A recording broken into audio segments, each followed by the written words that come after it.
अंगनाली पावई सासू त कुसवा गड़ावई त कुसवा गड़ावई हो।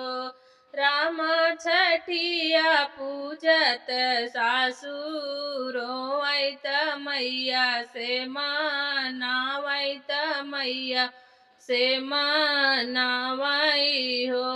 मैया भरी दे तू बहुआ के गोद ललना खेलाइत ललना खेलाइत हो।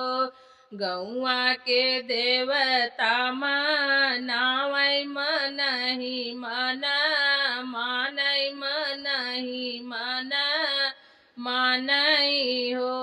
देवता जब हमरे होई है नातियवा करहिया चढ़ाइब करहिया चढ़ाइब हो। अंगना में बैठी बहुआ त मनवा मालिन भय मनवा मालिन भय हो। राम दुआरे से आवई सासू त बहू के समझावई त बहू के समझावई हो।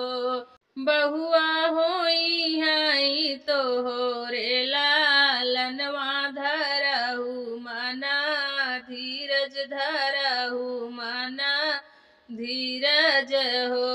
काऊ कहाऊँ मोरी सासू कहत लाज लागई कहत लाज लागई हो।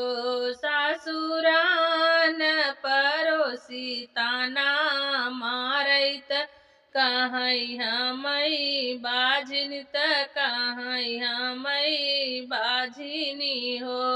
सासू नहीं मोरे गोदिया लालनवा सब रहिया बेरावई सब रहिया बेरावई हो। चौरे पे दिया ना जलाए भवानी माई के पूजे भवानी माई के पूजे हो।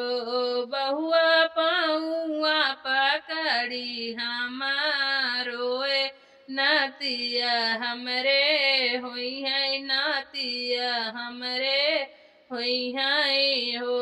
बीत गए माह दुई माह त मैया रानी सुनली ही मैया रानी सुनली हो। बहुअरी भोरवई में खबरी जनावई त गरुए गर्भ से त गरुए गर्भ से हो। बीत गए 8 महीनवा त नवाए के लागत त नवाए के लागत हो।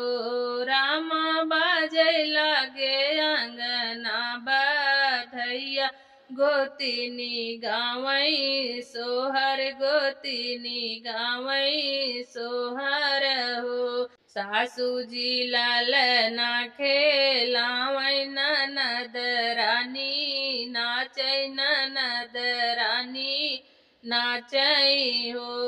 सासू घूमी घूमी देई करहिया त देवते मगन भाए देवते मगन भाए हो।